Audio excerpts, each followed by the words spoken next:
Namaskar and a very warm welcome to everyone joined in today on our 24th Know Your Species, Know Your Zoo talk. This talk is being organized by the Central Zoo Authority, New Delhi, as part of the ongoing Azadi Ka Amrit Mahotsav. The Mahotsav is a 75-week-long celebration to commemorate 75 years of India's independence, which falls on the 15th of August 2022. The Central Zoo Authority is taking the celebration forward through a massive outreach campaign entitled Conservation to Coexistence, The People Connect. Under the helm of this campaign, we will be showcasing 75 conservation priority species and 75 zoos, highlighting one species and one zoo each week. We are currently in week 24 of this celebration with the striped hyena as the species in focus and the Kota Zoo as the zoo in focus. Joined in today to speak to us on the species is Dr. I.P. Bopna. Dr. Bopna is the landscape coordinator at WWF India in the Terai Arc landscape. His post-graduation was in the field of ecology from the Salim Ali School of Ecology, Pondicherry, and subsequently he has done a doctorate from the Wildlife Institute of India, Dehradun, on the striped hyena in the Gujarat landscape. He has over 2 decades of experience in research-backed conservation, and his interests lie in carnivore ecology, biogeography, restoration, and conservation science. He will speak to us today on the habitat, habits, and resource utilization of the striped hyena. Over to you, sir.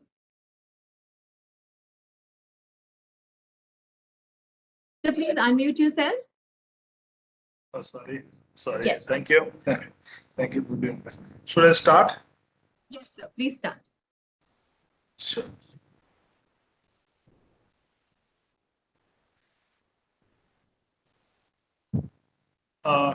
Is the slide so visible? Not yet, sir. Now?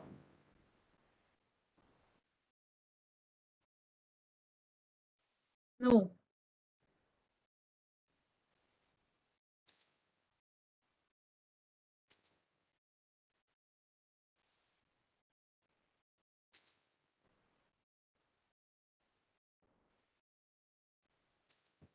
It's visible now, sir. Okay. Now we have. Good evening, everyone. The presentation I'll be making on striped hyena is largely drawn from my experience from Kutch, where I worked on the species for more than 6 years. And, I had collared few individuals which gave me much more insight into the largely nocturnal elusive creature. So, to begin by start with, let's have a brief introduction to Hyenidae as a group. Striped hyena belongs to this family called Hyenidae, which is sometimes wrongly classified as canids. But Hyenidae is a different group by itself, belonging to the order Carnivora. Currently, there are only 4 extant species of hyenas: the spotted hyena, the brown, the striped hyena, and the aardwolf. Out of all those 4 species of hyena, only the striped hyena is distributed out of Africa, where is also the largest distribution in terms of different countries. The striped hyena is distributed in almost more than around 32 countries, which includes most of North Africa, East Africa, Middle East, Asia, Central Asia, Indian subcontinent.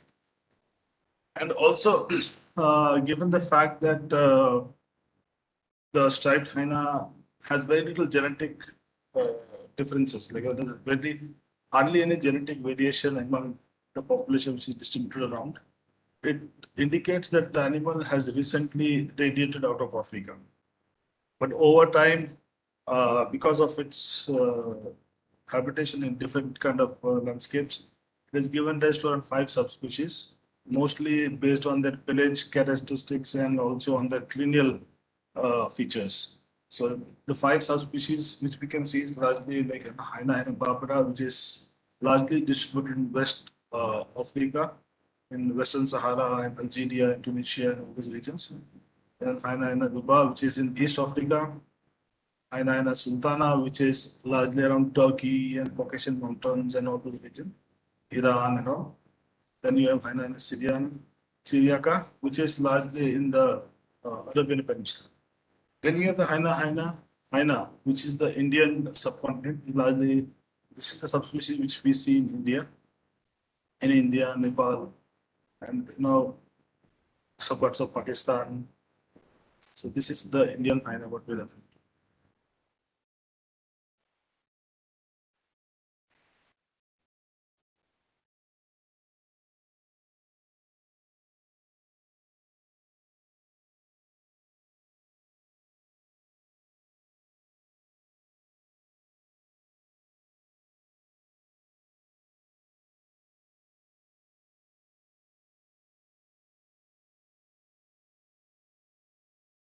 The morphology of the striped hyena, what we know of, in spite of the animal being distributed in a very large landscape, all across most of Africa, most of Middle East, in the subcontinent, quite large distribution, but it's still among the hyena is the most data deficient. When it comes down to, like, we know a lot about spotted hyena, the most studied animal among the hynets. We also have good information on brown hyenas and some bit of information on hardwoods, but striped hyena is the least of the studied hyenas. I think also because it accommodates the nocturnal habit and the elusive habit of the animal, that it's a little difficult to study it in spite of the animal being fairly common in the range. Among the hynets, this is the second largest of hynets after the spotted hyena, and like it's very similar to the features are very similar to the brown hyena. In fact, brown hyena and spotted and the striped hyena are sister Texas, where the head is heavily built, the massive uh, facial region, shortened facial regions, thick muscle sets, and it's also got large pointed ears. And also, it has got well developed angle pouch for territory marking and other ecological. It's got an erectile crest. Like in times of danger or in case of aggressive behavior among conspecifics, the hyena can erect its the crest on its neck, making it look larger. Interestingly, the artwork also looks very similar to striped hyena that can also erect its crystal uh, crest and make itself look large, just like a striped hyena. And of course, it's all striped and it's got stripes on its legs, on its body, all over. There is no sexual dimorphism. You cannot differentiate at first go a male and a female. Only at a closer look, the male is definitely a little larger than the female, weighing almost around 30 to 40 kilos, full grown male.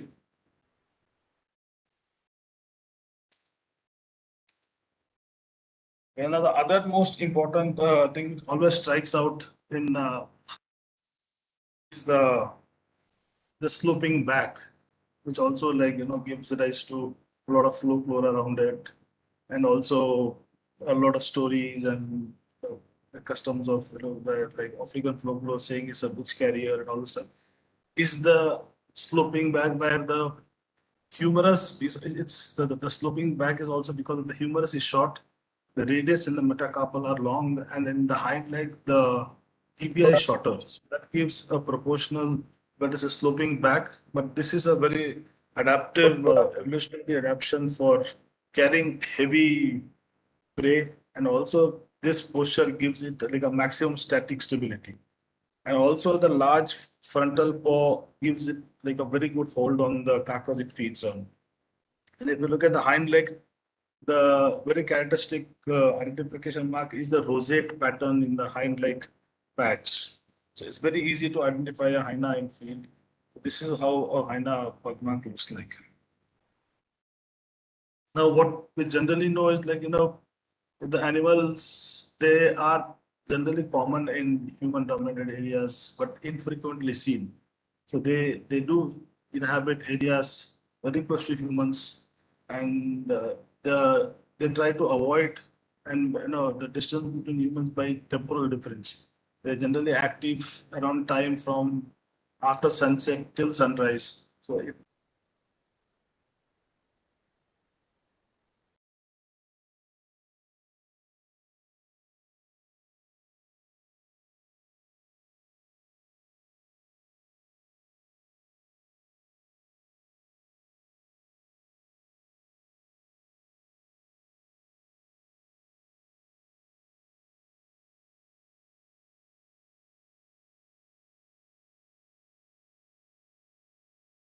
group, which is largely made up of breeding female, it's intergenerational litters and uh, siblings, largely a female-dominated cub-centric clans, where we'll learn about it a little more as we go by. But they uh, they, they come down to the den and they group and socialize. But when it comes to foraging and feeding, they do it solitarily. Very few times you will actually see one or two animals going out. But this is an evolutionary thing where, you know, in spite of a landscape like Kutch, where the striped hyena is an apex predator, there's nothing much that the animal will do to realize this ecological change in terms of the animal being replaced as the apex predator. So this we'll see how the clan system helps the survival of hyenas more. The animal takes at least 2 or 3 years to mature. The litter size generally is around 3 or 4, where given care by the clan members, the survival of the cubs depends on that. And they weaned off at the age of 10 to 12. The hyena cubs are also like probably one of the longest of lactated litters, where generally they are lactated till 7 or 8 months. That can be attributed because of their diet, where the hyenas diet largely composes of a lot of bones and stuff, which has a lot of calcium in it. So the animal, the species can actually afford to suckle the young ones till around 7 to 8 months. And as we understand, they are largely scavengers rather than hunters. Most of nutritive is derived from scavenging. It could be scavenging, depends on the landscape where the animal survives. I'm speaking from the point of from Kutch. It need not be parallel everywhere, but then one thing is very clear that most of its nutrition is derived from scavenging. The animal is capable of hunting. There are instances where the animal can hunt small game, but it's got a very primitive way of hunting, where it has got a grab and a beat mechanism, where it will grab the animal by the neck and it will beat the animal to its sides and kill it. And the success rate is very low.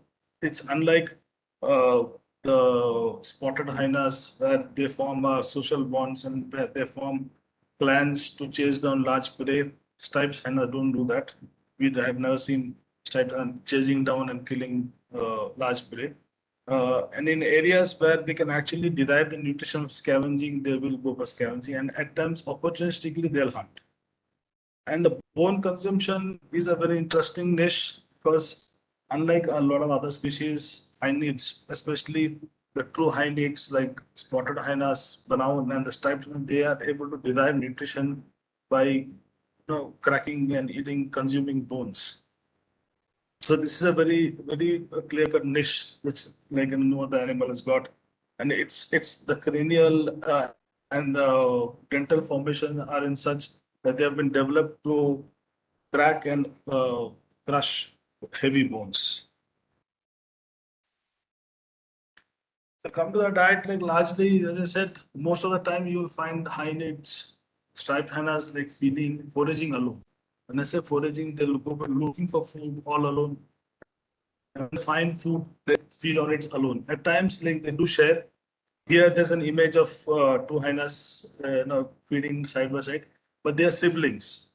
They are from their intergeneration siblings. Then, where they move also together. At times, you will be able to see hyenas moving out together, foraging together, but then it's like from the same clan.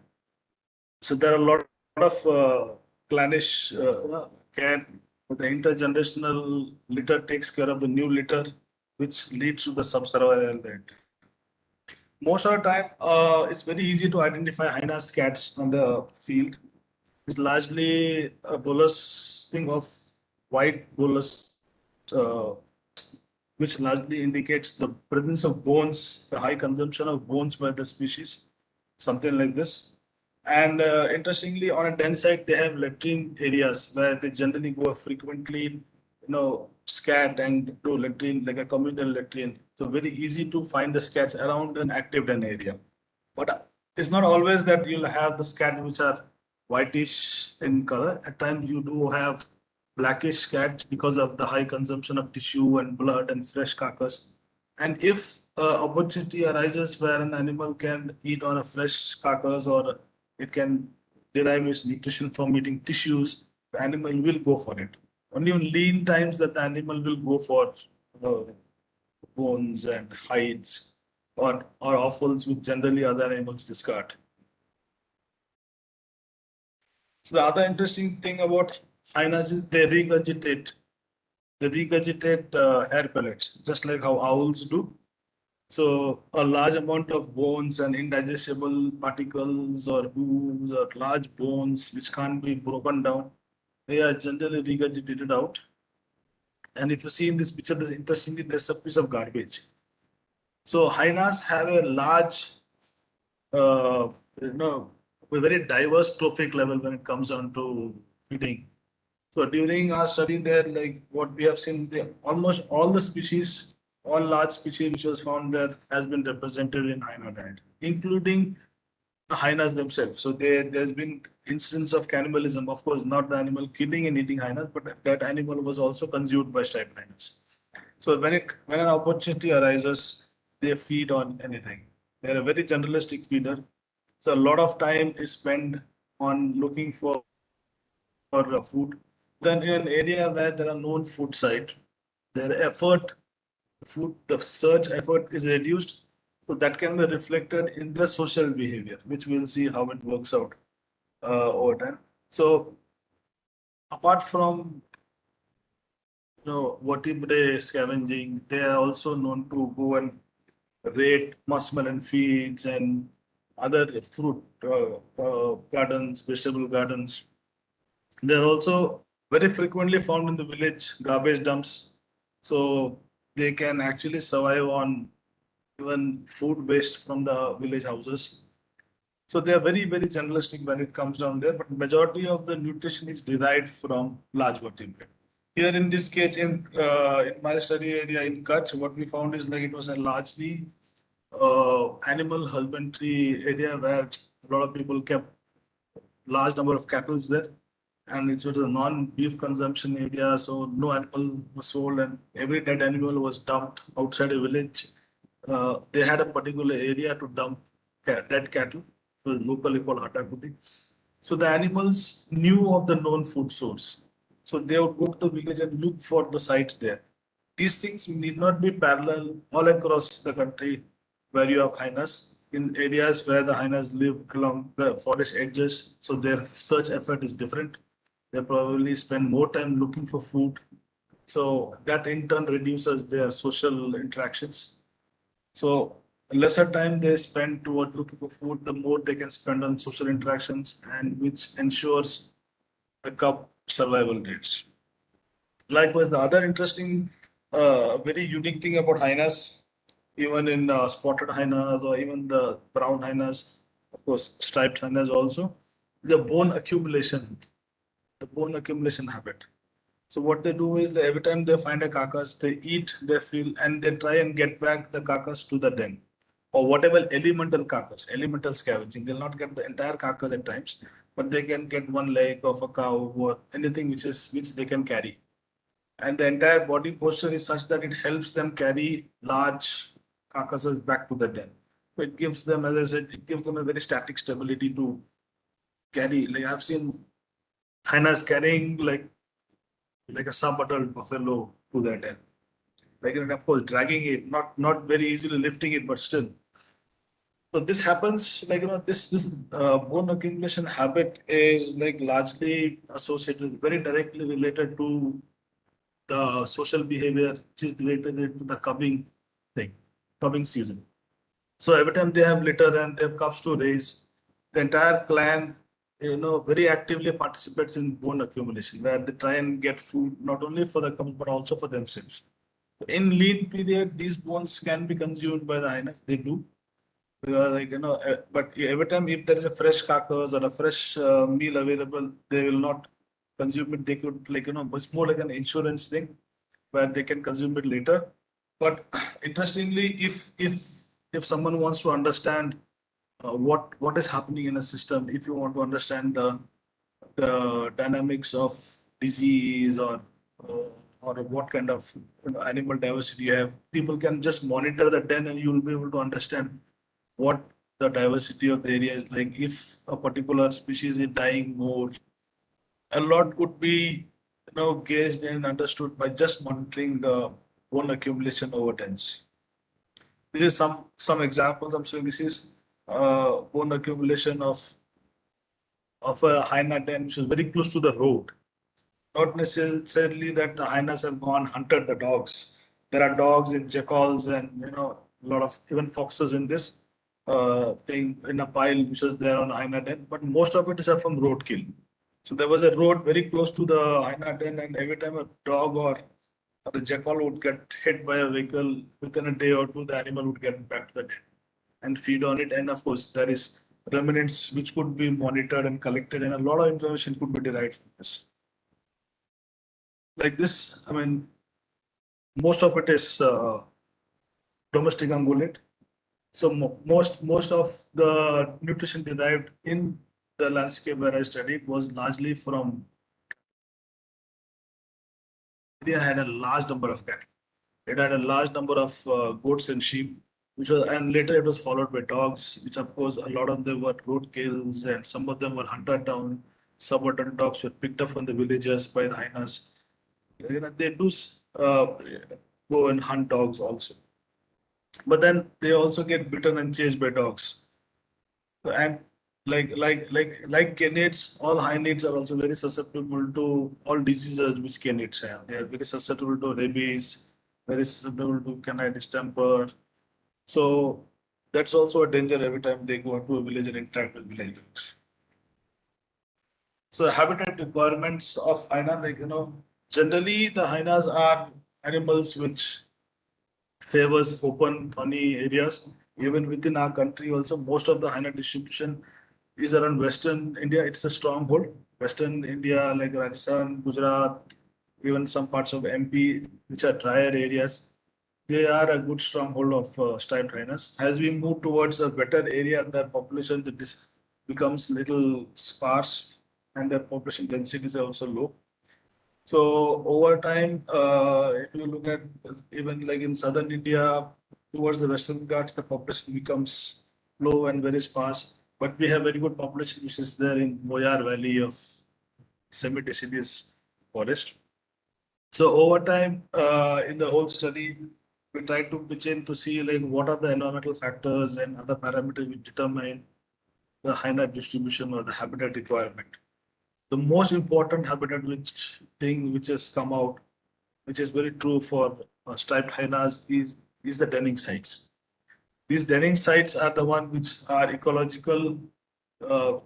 Den selection is crucial for the life history of striped hyenas because they spend a lot of time, they invest a lot of time in cub rearing, almost like 7 to 8 months, and that's the only time these animals are social. That's the only time these animals come and socialize, and that's the only time when these animals will cooperate to bring in food. There is food provisioning at the den. The bone accumulation increases every time they have cubs. So that ensures cub survival. There is cub protection. There's vigilance. So the life history, the success of survival of cubs of the litter, it depends on the crucial den selection site. And in order to raise a litter of three, a clan of hyenas can shift almost like 15 to 20, 25 dens.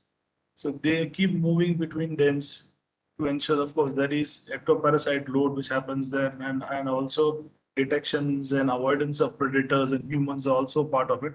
But then they move between dens. So each clan will have at least like 15 to 20 dens where they keep shifting. And some dens might be used this year, some dens may be used like 2 or 3 years.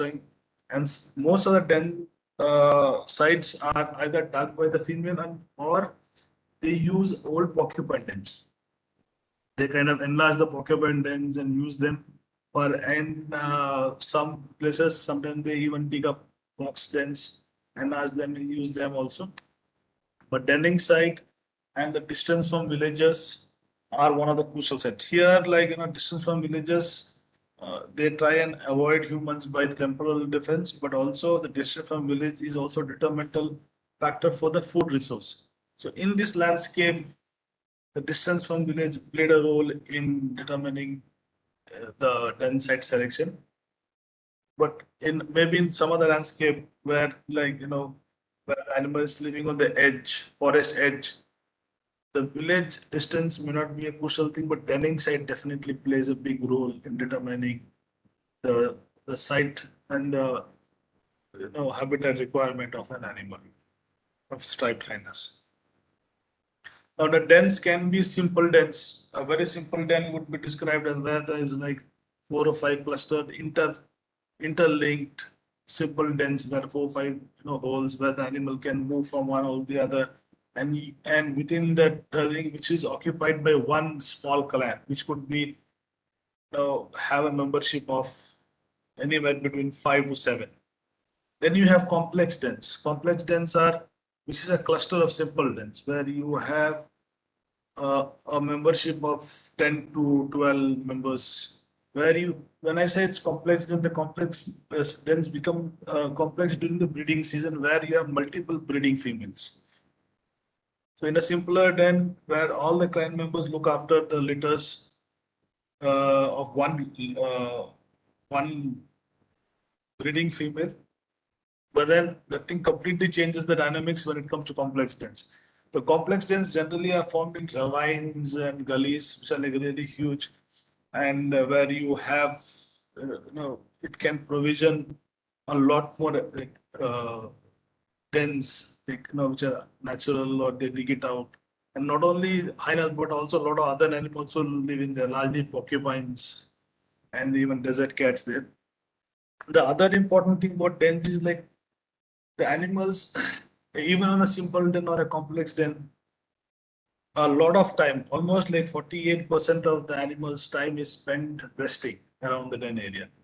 Early mornings or even the late evenings when the hyenas emerge out of the den, at least like 48% is spent in the den, and when the animal emerges out, at least 10% is spent around the den resting, bellowing, dusting, like and grooming themselves.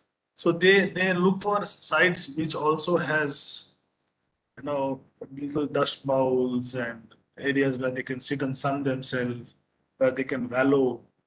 And and within a den area you have latrine sites, like certain sites prefer to go where they are more or likely a communal latrine, and certain sites where they bring in the bone accumulation and they kind of hoard it. They also have this hoarding behavior, and they also tend to like use those hoarding thing to have certain feeding sites where that they'll go there, sit and feed maybe under a rock, under a bush. So these are also playing an important role for tent selection then. Now we were able to color and we were able to further monitor in detail about how the animal moves within a landscape there, which gives us a very good insight. Of course, it pertains to this landscape, but then it could be true for hyenas in other landscapes also. Now we had around 7, 8 animals, most largely females. So most of the time, of course, the animal spent resting. 48% of the time the animal spent resting, and out of the 52% it was active. It spent 10% of the time on the den, again resting or grooming and trying to socialize a bit. Only 30% of time was spent in movement between the den and the food site and back, and between dens, between clans, different clans. We think the whole point, the animal had such little time in actually spending in movement around the areas because of the known food site areas. Because these villages had these sites where the carcasses were dumped, the animal knew where the carcasses were. So the pulse resource, the known food resources, reduced their foraging effort. So they could spend the time, they could utilize the time on the social behavior part that ensured the survival of the cubs better. So if you look at general map, most of the activity centers here are the hyena dens. The hyena dens were like largely the site of activity, the center of activity, which like where every time the hyena would go foraging out, it would still return back to the den, especially because of the cubs. So it was like you could very safely say that in this landscape, the Hyena clan was a very cub-centric female clans, largely cub-centric clans, where most of the animals would participate in cub rearing. They would come out, but then they wouldn't socialize among themselves much. But then they would come, help in cub rearing, move out, forage alone, feed alone, and come back again. So I would just go quickly into some bit of the socializing part. So this kind of scene where you have all the clan members on a simple den. This is a simple den where there was only one breeding female. So all her intergenerational litter and the latest litter, all of them were there in the den where the focus is on trying to help the youngest of the litter, where the older litter would also come and participate in play, social play, and also provision food. So otherwise, most of them would not stay in the den. They would stay in this spots called refuge area sites or the rendezvous sites, which are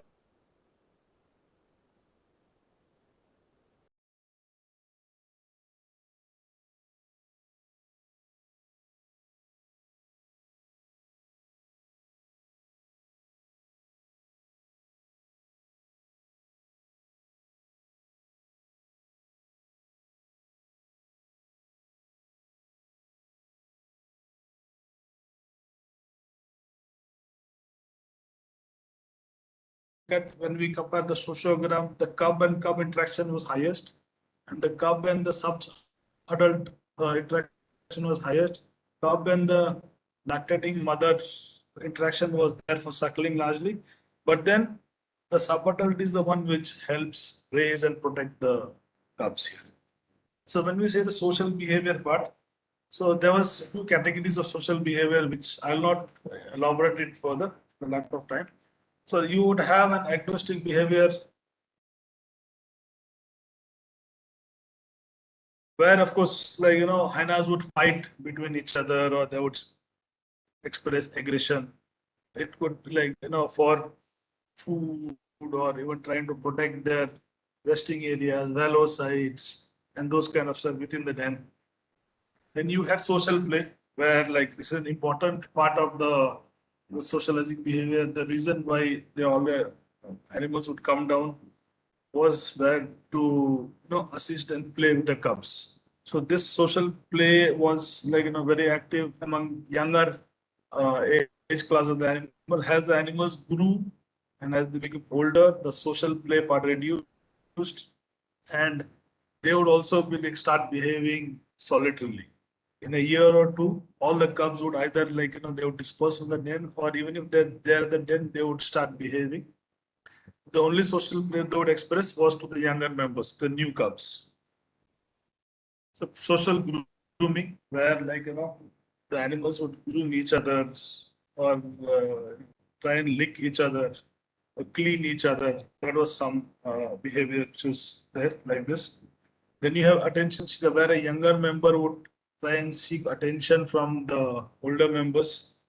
So where the older members generally are not very social with the younger ones. The younger ones still, in the process of weaning off, they still would ask and seek attention. Where there's a very elaborate display of thing where the animal would come drooping ears and loud open mouth, gaping mouth with a loud infant-like cry with a tail upraised and all blushed.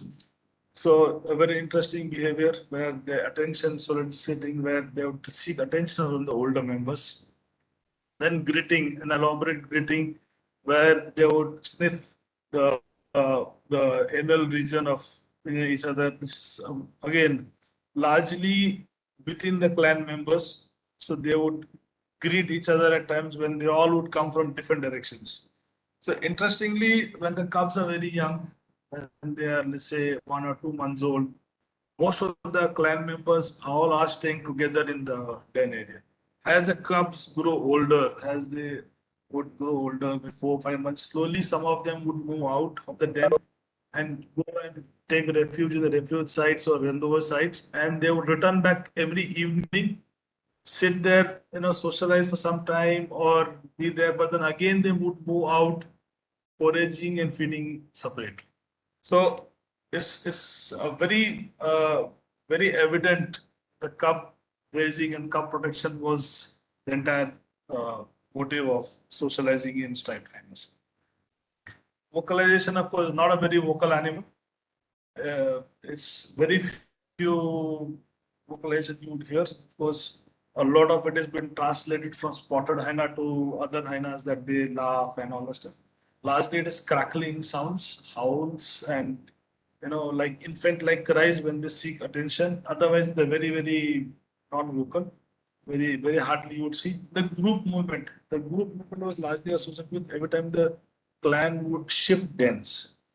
So a lot of time they would shift dens, as I said, to raise litters. Clan would shift anything between 15 to 25. The maximum I have seen is 31 dens. They have shifted 31 dens in a span of 7 to 8 months to raise a litter of 3. Of course, every time we would investigate, most of it would be ectoparasite load. There would be a lot of ectoparasites within the den, a lot of flies, a lot of ticks. And also, like, once or twice there were people who had set up a small quarry and a little charcoal making unit close by. So all that thing led them to move. But they do, the entire clans move from one den to the other during the cub raising season. Of course, this is the social behavior part. Most of 90% of the time, the animal would not be social. When I say social, there are different individuals are not social. They would be at proximity to each other, but not anywhere touching or grooming each other. Very few, only 7 to 8% of the time when they were in the dens that they were social. So this also reduces over time. Like, every time the animal is the younger animals are more social than the adults. The adults are kind of social only when during the mating season and other things, which again is poorly understood. The mating season is still something which has to be understood. I will not go full detail into what the social behaviors are. So we could easily conclude that the striped hyenas are largely cub-centric female clans, where a very cub-centric family units, where the lactating female and an intergenerational litter and the new litter form a clan. Males are infrequent. Subadult males are seen on the den helping out with cub rearing, but the moment they attain maturity, they disperse. This becomes complex when you have complex den system and you have multiple females who are littering at the same time. So that's when the attention and the structure of the group changes, because you have multiple litters. So you need to bring and take care of multiple litters. You need to do bone accumulation for multiple litters. And every time the lactating mother goes out on a larger foraging bout, because the calcium investment in terms of lactating the cubs for 7 8 months is huge. She has to spend a lot of time foraging for it. So every time she goes out foraging, sometimes she doesn't return to the den in sometime in a day or two. So some adults are always there to take care of the cubs.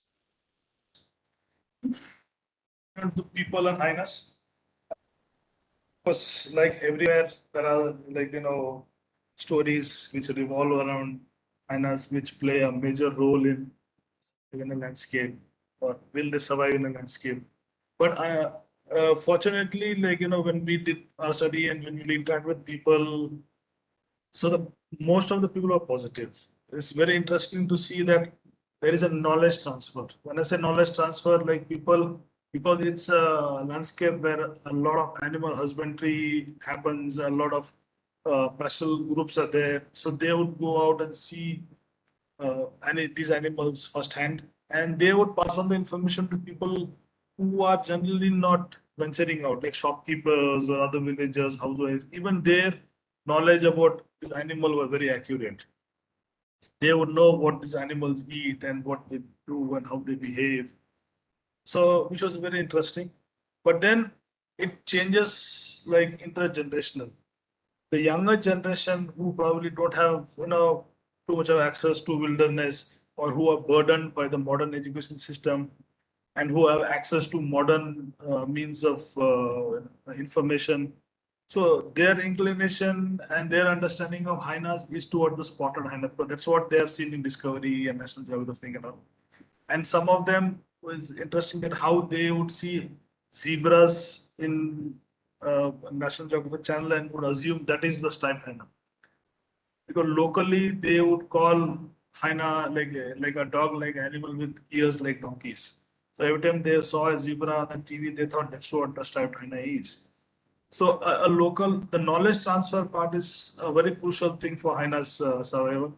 Interestingly, people, in spite of a lot of people understanding that the animals largely scavengers, still a lot of animals are poisoned because they're more non-target poison. Wolves are still the villain there, where all the sheep and goat predation is blamed at the wolf. And every time they try and poison the wolf, or they try to kill the wolf, or I think the hyena is also killed. But the hyenas have also known to do wanton killings. There have been some records where the animal have entered a goat pen and killed more than 15 animals at a night. And the other thing is there is still some bushmeat poaching which happens in almost every landscape. So the porcupine, for some reason, is one of the most sought out of things. Not only the area where I work, but also a lot of other places. People they go to great length to try and obtain and kill a porcupine. So every time they would put a clutch wire or anything on a porcupine den, a lot of time invariably hyenas have been killed in the snare. So interestingly, most of the collared animals, at least half of them are killed in snares, which are non-target, of course, and half of them died in road kills. The road network, also the linear infrastructure and other developmental activity also plays in the role of the mortality. Then disease, of course, diseases which come in dogs, diseases which come in canids, very easily pass on to them. Rabies can wipe out entire populations in a short time. So these are some of the things where the hyena has conservation wise, some areas which are their strongholds, like Western India, where people have an understanding of the animal. It's not difficult to work with them, try and conserve them, but still there are areas across the globe where they're persecuted, like the Middle East, where they have become like really rare and endangered. So the things for hyena in India is not bad, but still there's a lack of understanding. A lot of people don't really understand the habits and habitat needs and of the animal. A lot of it is still myth based. So that could be detrimental for the animal's conservation and survival. But still a lot we know compared to, there have been a lot of other studies also in India where some studies have been in Gir, some studies have been in Rajasthan, in Kumbhalgarh, and some in Sariska, some in Panna. A lot of new information have been gained with regard to the animal's ecology and diet and needs and habitat requirements, and a lot of insight with sociability. But still a lot of information is still lacking. We still don't know about the dispersal ecology. We know that the animals disperse because one of our collared females, she almost dispersed 300 kilometers away, and she would have almost entered Pakistan if she had not got killed in a snare right on the border. So, and she dispersed, and we knew at least around 27 to 28 active dens. She dispersed, she transversed at least 7, 8 active dens and moved beyond that. She didn't join. And we don't even understand the Fijian fusion system, where there are times when clans break and new clans are formed from the complex clans. sometimes two smaller clans join together to try and become one clan, or like a female goes and joins a different clan. Sometimes a male comes into. We don't know that the clan dynamics or the fusion system. We still a lot of information is lacking there, and also in mating systems. So here we, in spite of because of its nocturnal habit, because of its elusiveness, it's very difficult to gauge and document the mating system, especially the courtship and the kinship and what is the role of a male in cub rearing, or what kind of systems between clans exist, whether it's a nomadic male or a nettle male or a resident male. So that kind of mating systems, and especially the roles of male hyenas, is like poorly understood, and also the complex structures and associations and interaction and the dynamics of a complex den clans. So these are still few things which we need a lot of understanding. So with this, I'll just quickly a brief introduction to hyenas. Thank you. Thank you. Thank you so much, sir, for the detailed presentation on this species. And I would now like to invite, we will take question answers for this session towards the end, once the zoo section is over. So we now move on to the Know Your Zoo part. And for that, we have with us Dr. Alok Nag Gupta, who is the Deputy Conservator of Forest, Kota, and an Indian Forest Service officer of the 2013 batch. He's a veterinarian by training and has worked in the field of animal welfare for the past decade. His work with the Rajasthan Forest Department has been in different divisions before his posting as the officer in charge of Kota Zoo. He will speak to us today more on the history and the future plan of the zoo. So over to you, sir. We'll start sharing. We'll start sharing a presentation.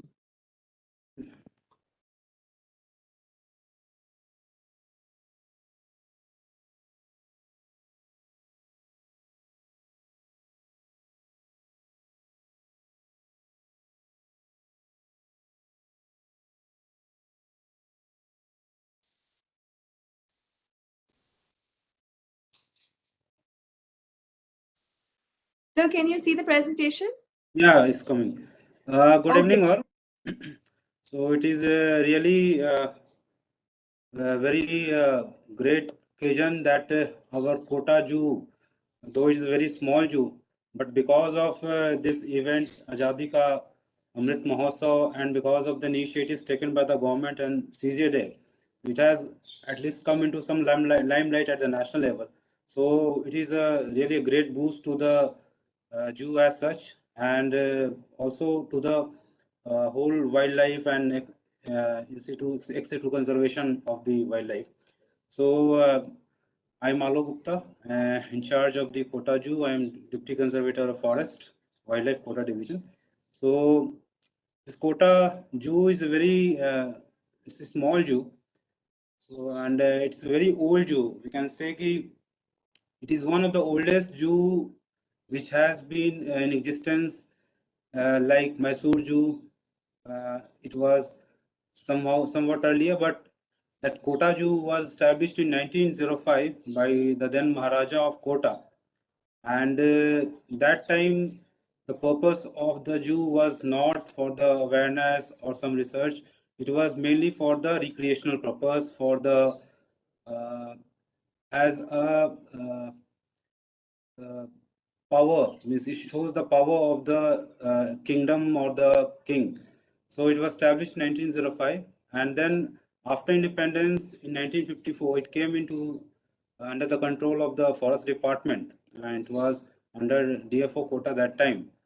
Then for the sake of technical convenience and for the expertise, so it came to the wildlife division, and it was under the control of Deputy Chief Wildlife Warden Udaipur. Then that wildlife quota division was created in 1986. So that time the charge of the zoo came under the division. So, next slide, please. So when we look into this region, so this whole region, Kota, Bundi, Jhalawar, this all region is termed as Hardoti region. So Hardoti is a very old term and a common term which is used for this reason. And it is said that because of the Hada rulers that time, so that this region came to be known as the Hardoti. Hardoti region is very rich in flora and fauna. So tiger, as you can see, this Mukundra Tiger Reserve, which has been newly created few years back. So it is one of the board of tiger at present. Then apart from that, we can look into the other wild fauna. So almost all the carnivores, panther, sloth bear, hyena. Hyena is quite good in numbers in this area. Then herbivores also, chinkara, black buck, then wolf jackal also there. So, and also the chambal, which is the lifeline of this region. So we can find crocodile and gharial in chambal. Though gharial in this stretch is less, but crocodiles are very abundant, and because of that, we can see a lot of cases of the crocodiles entering into the urban areas or the habitations, and because of that, there are a lot of rescue operations being conducted to rescue those animals by our staff, by our department. So that time, this zoo was created uh, just to acknowledge the uh, power of the kingdom, or to entertain the royal guests which were kept in this animals that were been kept in closures. And it was very beautiful campus if you see. So Chhatrabilas Palace, which is adjoining this zoo, so it was combined to means its entertainment purpose as well as recreation purpose. It was created.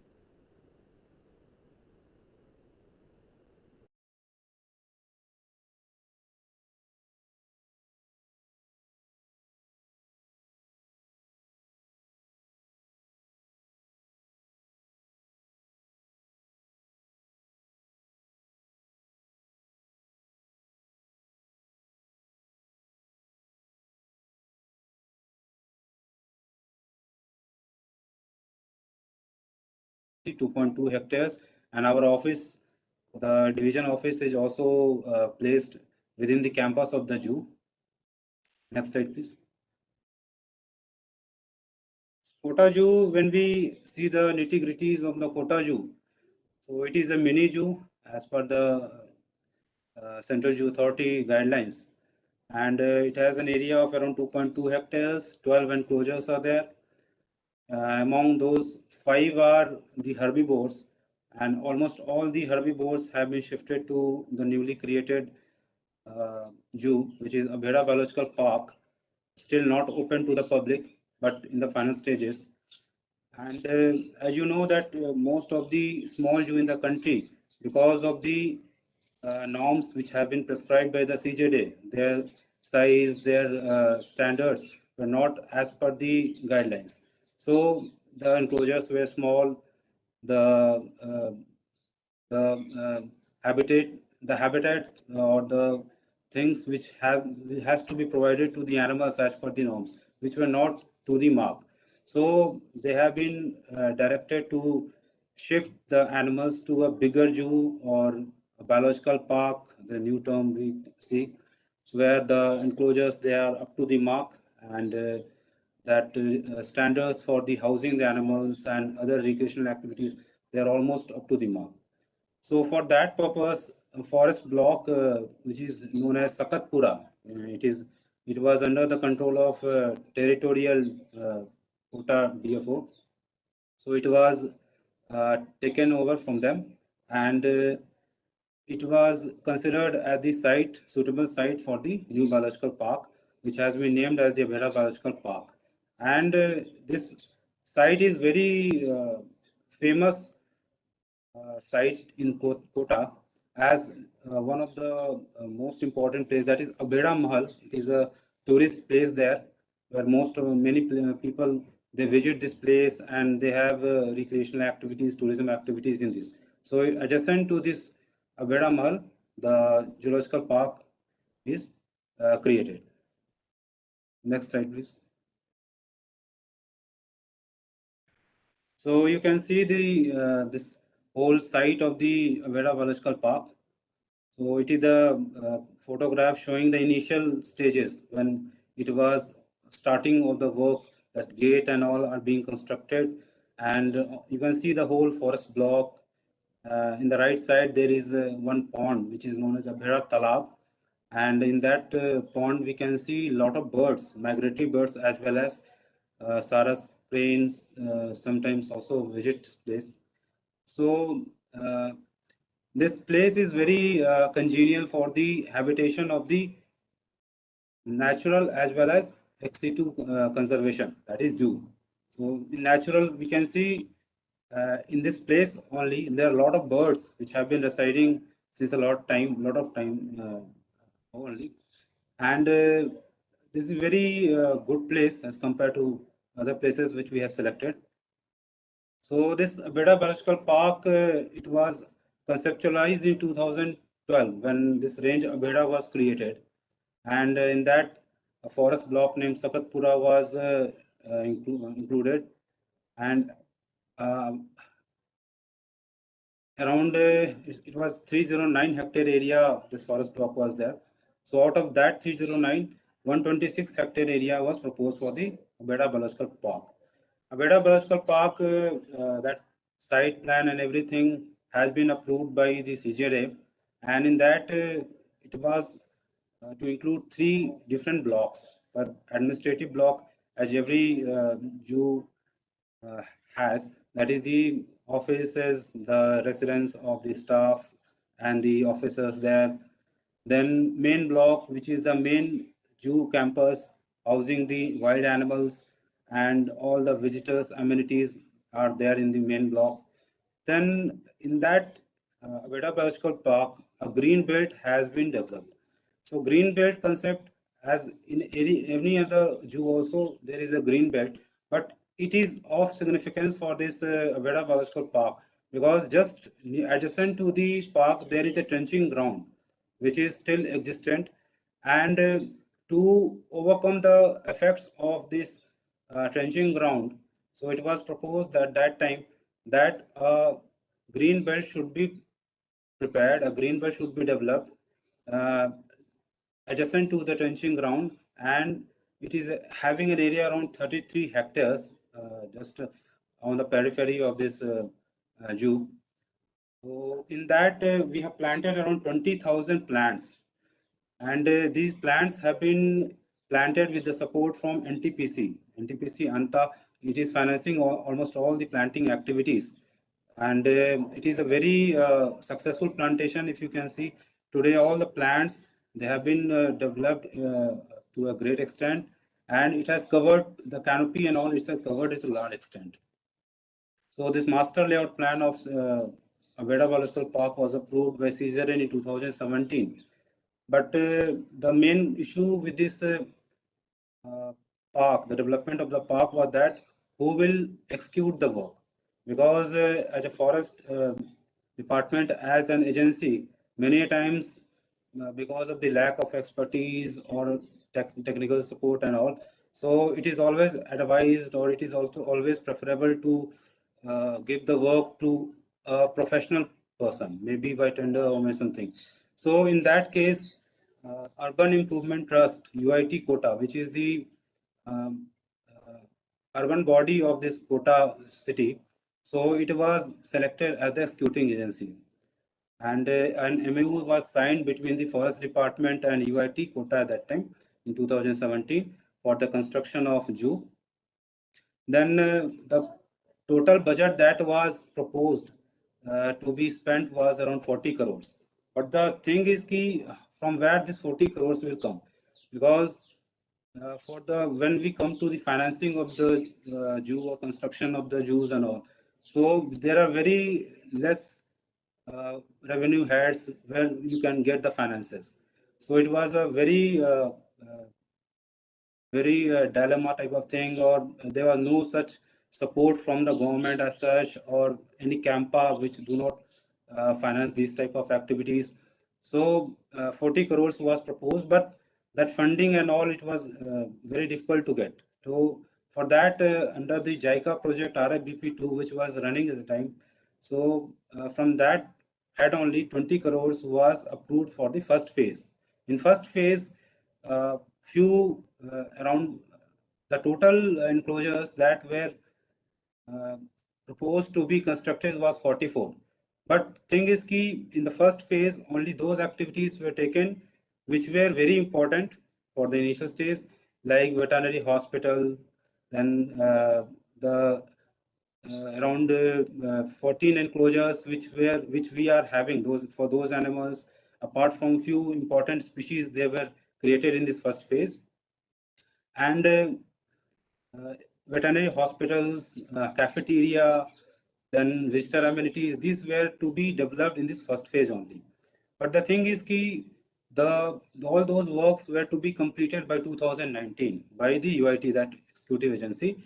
But still, that work has not been completed 100%. Almost 90 to 95% work has been completed till now. But thing is key, still we are in the final stages, still not able to open it up. That is the main issue as of now.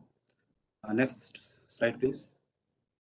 So when we come to the animals that are being housed at Kota Zoo, so it's a small zoo, as I told earlier only. So we are having around different species of carnivores and herbivores. Among carnivores, we don't have tiger, lion, but we have leopard, wolf, jackal, hyena. We have a pair of hyena, a male and a female. But the issue with this breeding pair is that it has given birth to young ones 2 times during my tenure only. But still, that process which we call as cannibalism or that something. So because of that, there is always incidence of the mother eating the young one itself, and because of that, we are not able to increase the population of hyena in our zoo. And other herbivores like black buck, chinkara, cheetal, sambar, blue bull, and bonnet monkey we are having. Then we have an aviary section. In aviary, we have few birds like bar-headed geese, poom duck, spot-billed duck, whistling teal, night heron, pond heron, and around we have four emu also in our zoo, and 1 pelican. So most of the birds, they are also uh, taken by the rescue operations, which were not able to live in the wild. So many birds were taken from that. Apart from that, we have reptiles, python, then we have turtle, tortoise, gharial, crocodiles. So these are the few species which we are having in this small zoo. Total number of animals as of we can say around 130 animals numbers we are having in our zoo. So when we look at the plan which we are having in Aveda Biological Park, so we have planned for around 14 enclosures. In 14 enclosures, we'll be having tiger, panther, lion, jackal, Indian fox, Indian wolf, sloth bear, hyena. For birds, we are having 5 enclosures side by side, and 5 species of herbivores like sambar, cheetah, chinkara, black buck, and blue bull, which we were already having in our zoo. And as per the directions of the Chief Wildlife Warden, we had around few months back only, we have shifted around 52 animals of all these herbivores to Aveda Biological Park, and they are being maintained there as of now. Next slide, please. When we come to the staff strength, which is being sanctioned and which is filled or which is working in the zoo. So being a small zoo, and also since zoo as such is not an entity, means if you can say the administrative control, so always it is the wildlife division which is having the zoo under its control. So we have strength as per the division, but when we say about the zoo, the staff strength in the zoo. So 1 veterinarian is placed at the zoo. So that is one good thing which we having, that for all those health issues, we are having a dedicated veterinarian at the zoo itself. and because of that, many rescue operations, many like gharial crocodiles and all, so they are being handled very frequently by the staff and the doctor. Then there is a post of zoo supervisor, but we are not having anyone. We have given a charge to a forest guard only. Then we are having forest guard three number posted there. Caretaker is there. Jew Mogia fourth class is there. But the strength of the Jew as such is very less. So when we are going to shift the Jew to a bigger place in Aveda Biological Park, we are planning to increase the strength because the area wise, the animal wise, and everything is more as compared to the present one. So we're planning to increase the strength of the staff, caretakers, and everyone. Next slide, please. When we see the footfall of the visitors, so in the previous year, there were a revenue of more than 7.2 lakhs, but because of the COVID situation, there the number of visitors were quite less. Was earlier the number of visitors used to be around 1 lakh, but because of the COVID and the lockdowns and all, the visitors were very less. Around 36,000 visitors only visited this year. Next slide, please. So this is the photograph of the entry gate or the main gate of the Aveda Biological Park. It's almost complete. Around minor fixations has to be done. Minor construction work is almost over, but it's a very grand gate. You can see it's a very grand gate. It's one of the most beautiful gate you have ever seen in biological park, and more so in Rajasthan. That is majestic look you will having in this entry gate. Next slide, please. So enclosures, you can see these are the enclosures which are few months back photographs only. So they are in the work completion phases only. Now the work has almost been completed. Apart from a few fixations that has to be done, or technical safety aspects has to be taken care of. Apart from that, everything is almost complete in these enclosures. Next slide, please. So this is the Aveda Mahal. You can see Aveda Mahal is there, and side Mahal there is a pond, Aveda Talab. So it is also located in the forest area only, but it is under the control of UIT as of now. It is maintaining the Mahal, and but the Talab is under the control of us, forest department. We are maintaining the Talab pond, and it is a abode for a lot of birds, migratory birds, winter birds. They used to come here, and it is one of the important birding site in Kota, where a lot of people come for the bird watching and bird photography. Next slide, please. So this Abeda Biological Park was conceptualized very back. Around, it was a dream. You can say it was a dream for the people of Kota. So many people, they used to advocate for the Abeda Biological Park at that time. But that implementation aspect, the finances and everything, it was a lot of delay in executing this thing.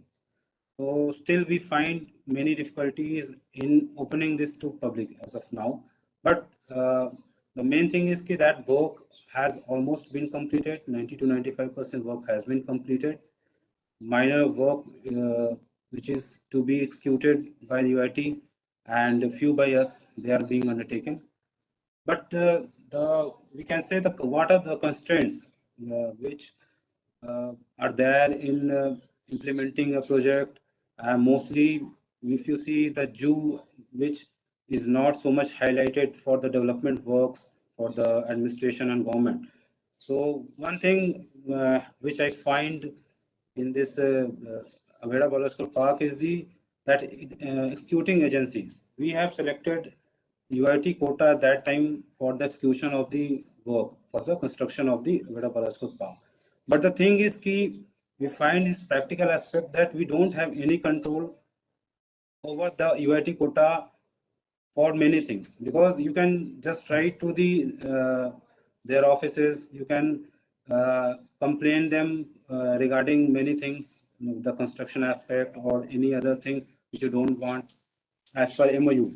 But still, I find that there are many things which you find them not practical. You can't control their activities many times. So, because the gate that was that is being constructed at Vedapalachur Park, it costed a lot of money to the in this project. But if you see that, though it is a very grand gate, entry gate, something like that, but maybe would have costed less, and we would have invested that money in some other essential activities for the zoo.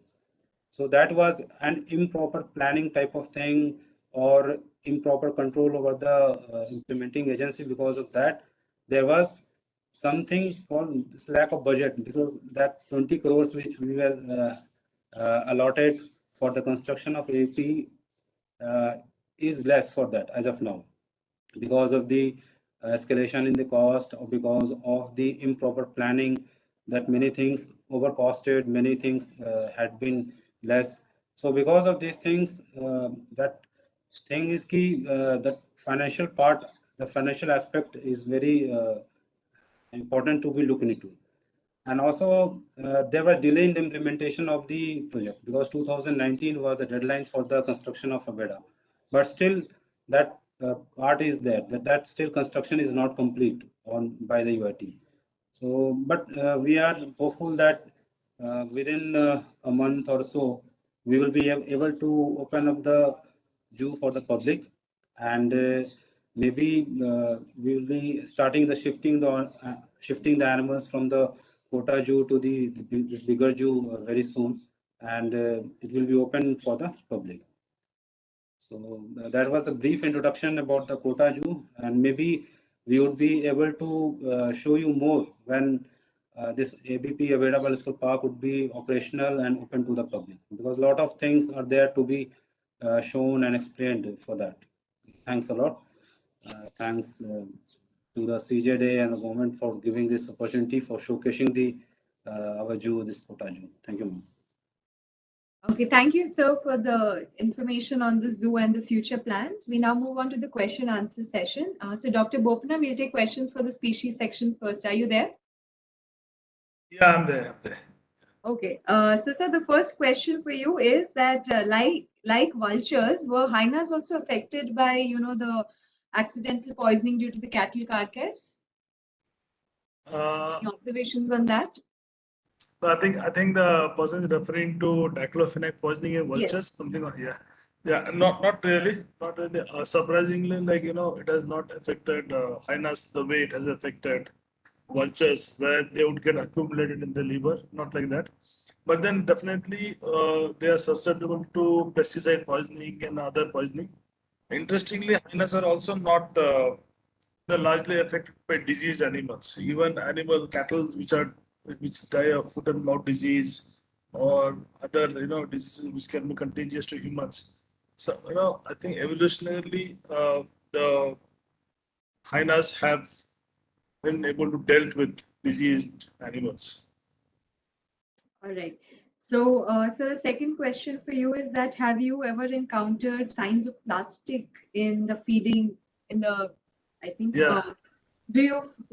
so the question is, do you find any signs of plastic feeding during scavenging in the scats or during post-mortem?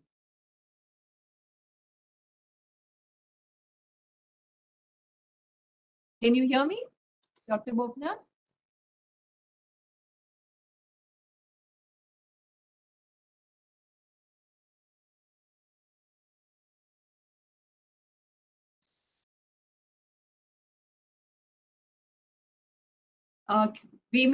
Can you hear me, Dr. Bopna?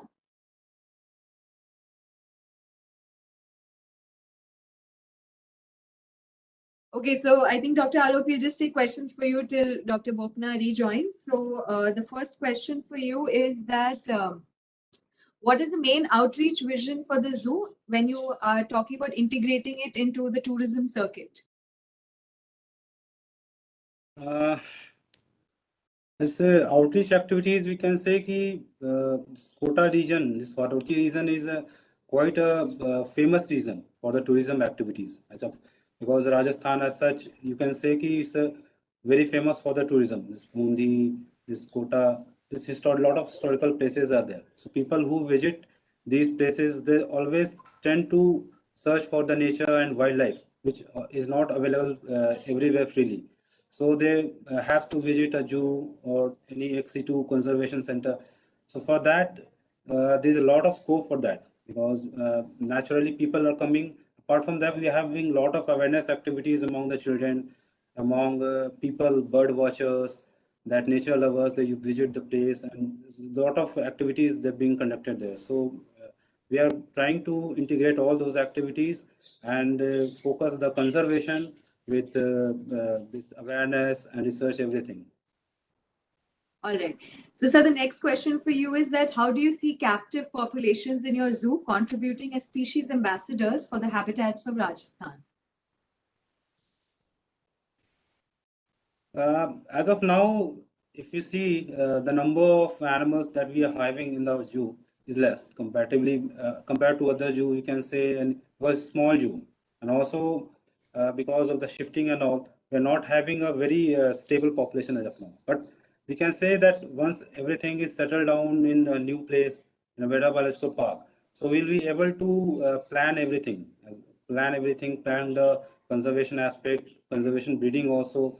So everything we can plan accordingly. And as of now, we having few mating populations there. We are having cups of pups of wolf few months back. So we are maintaining them also. And these are the natural species of this Haruti region. So it will always contribute to the conservation of these natural wildlife there. All right, sir. So those were the questions for you. We come back to Dr. Bopna. I think we lost you for a second, so we took over the zoo question. Sorry. Yes. So the next question for you is that can we say in a human habitat, hyena's scavenging behavior will be negatively affected by lack of habitat, leading to lack of prey, which leads to lack of predator and ultimately lack of carrion? Actually, if you look at the striped hyena distribution across the world, mostly in Middle East, the animal is endangered because of lack of resource. Because most of the cattle are not available for scavenging, and there is the ungulate population also is like very sparse. So definitely, food availability will play a role in the animal densities, and which will definitely affect its populations. All right. It does And have so the an last effect. question. Oh, sorry. Okay. So the last question for you is that considering social behavior in a clan, what would your advice be for zoos and housing hyenas, age-wise, or when should they be housed together and when they can be moved to separate enclosures? Generally, like animal hyena as a social thing, like is a most of them are related individuals. Of course, in the wild, over time they do disperse and join and fusion does happen. But then they take care of the cubs for at least 6-7 months, where they provision and there is a lot of play. Because in a zoo, in a controlled situation where the food is provided, there is the foraging effort is almost nil. A lot of time probably would be spent, looking after the cow. I think more than the cup, there should be enough space between different individuals that they are able to interact when they want to interact with the cups. There should be some space between, that uh, they can come to the den. Maybe they can come to the den and then interact. And at least like the suckling female would suckle for 7 to 8 months. So the suckling people around there, and uh, the subadults, if you have other individuals, but a male would behave differently. We don't know unrelated male. We're not very sure. Even in the wild, also we're not very sure how the unrelated males behave. So we ourselves have seen some unrelated males involved in infanticides. They would come and kill cubs. So largely a female group would be the best suited for cub raising and allowing successfully cub raising in a controlled condition. All right, sir. So, and the last question for you is that do you think we need more collaborative research on genomic studies, tissue culture, etc., for the striped hyena? Yes, yeah, actually, genetics is a very good tool, and a lot of people in Africa have applied that, especially to understand the kinship. Because, like, generally, your observation is restricted to a certain time of the day. Uh, Early mornings and late evenings, and collaring is one tool which can help you understand the animal better. But then still, that is not enough to understand the kinship, how each individual is related, what is the parentage of different intergenerational litter, how and what is the contribution they are playing for the survival, what is their benefit out of it, and how often do different males come and mate, and what is the disposal rate. For all that, I think genetic is a very important tool. By in a given area, you could come out with relatedness chart and kinship chart that would understand the clan dynamics much better. And a lot of people are applying that in Africa. I think here also, like, we could apply it. Genetics is very good.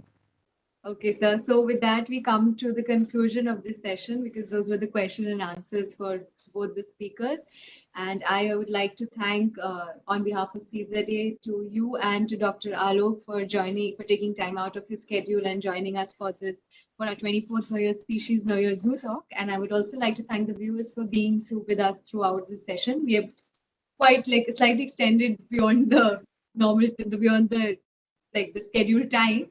So sorry for that, but thank you so much for joining in. And I would also like to inform the viewers that we'll be having a 25th week talk on the python and the Rajkot Municipal Zoo again on next Wednesday from 4 to 5 p.m. So do join in for that talk on our YouTube channel. And once again, thank you to the speakers for coming, for sharing their views and coming on this platform. Thank you so much. Thank you. Thank you. Thanks a lot.